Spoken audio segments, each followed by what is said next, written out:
Greetings and welcome back to Room 303 in our chats with Emily as we are calling our readings through the poetry of Emily Dickinson. We turn now in the Johnson edition to poem 312, Her Last Poems. And it is significant if you're looking at your volume that notice last poems are in quotation marks. The her here is Elizabeth Barrett Browning, and the last poems will be, of course, the poems that have been published. This is one of 3 verse tributes of Emily to the great poet Elizabeth Barrett Browning. We'll finish with poems 363 and 593, the other 2 poems. Now, the scholar priest has pointed out that this is a significant poem for a number of reasons in terms of trying to understand Emily's intellectual antecedents. In her second letter letter 261 to Thomas Higginson, Emily said, quote, "For poets, I have Keats and Mr. and Mrs. Browning," end quote. She did have a framed portrait of Elizabeth Barrett Browning in her bedroom, and Emily, the argument could be made that Emily and Elizabeth Browning were not only both female poets, they were well educated, they were eldest daughters, they were the favorites of wealthy fathers who wanted them basically to stay at home. The difference is obviously that Miss Browning eloped with Robert Browning when she was 39 and taken away to live in Florence. When Mrs. Browning died on 30th of June 1861, her husband collected and published her last poems in February of 1862. The great scholar Wisher has said this, in its superficial aspects, Mrs. Browning's poetry seems very unlike Emily Dickinson's, but intrinsically the 2 women had much in common. Both were intense and intellectual, both delighted in sententiousness, quickened with a fresh impulses of feeling and vision. Both were deeply sensitive to the analogies between matter and soul. If Mrs. Browning's reach often exceeded her grasp, Emily was not one to turn from her verse because its occasional depths were mingled with long stretches of shallowness. What she discerned was the sincere outpouring of a great heart. Quote, "That Mrs. Browning fainted, we need not read Aurora Leigh to know," end quote. Moreover, as has frequently been pointed out, her admiration for the poet was colored by her adoration for the woman whose cloistered life had so dramatically bloomed in an ideal marriage, an image of vicarious fulfillment for all closed-in hearts. When Mrs. Browning died, Emily felt the loss as a personal bereavement. She besought Boyles, then on the eve of a visit to Europe, to tell her any anecdotes that he might hear of the Anglo-Florentine, a phrase we'll see in this poem. The framed portrait that hung on her wall was a witness to her unfaltering devotion. Now, our assumptions are that you've been following our stuff at learnstrong.net, down that left-hand side, Chats with Emily. I'm hopeful that you've already worked, introductory comments as well as the preceding 311 poems. We just finished with 311. It sifts from leaden sieves. Now, the fact of the influence of Browning cannot be overemphasized. At least one scholar has argued at least 60 of Emily's poems are somehow related directly to passages from the poetry of Elizabeth Barrett Browning. This is how she says it. By the way, note the dashes in this poem that kind of disrupt the rhythm. And note the tone of voice at the end when she suggests maybe she could have given a better burial than even Robert Browning could have. Her last poets, ended, silver perished with her tongue. Not on record bubbled other, flute or woman so divine, not unto its summer morning. Robin uttered half the tune, gushed too free for the adoring from the Anglo-Florentine. Late the praise, 'tis dull conferring, on the head too high to crown, diadem or ducal showing, be its grave sufficient sign, not that we, no poet's kinsmen, suffocate with easy woe.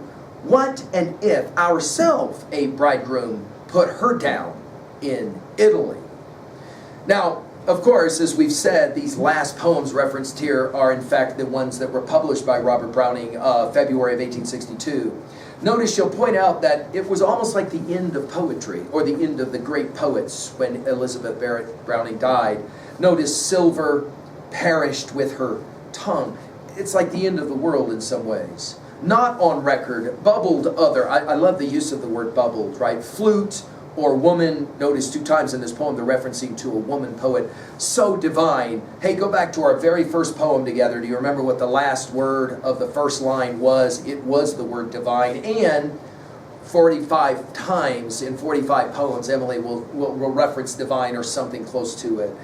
Talking about her then, not unto its summer, morning robin, and this will take us back to poem 285 and the singing of the robin, uttered half the tune. This half the tune I think she borrowed from her study of Shelley's Skylark and Keats's Ode to a Nightingale. Both of them make that suggestion that poets can't even get half of what a beautiful songbird can. But she inverts it to say that a robin singing a New England robin couldn't come up with half the beauty of Browning's poetry.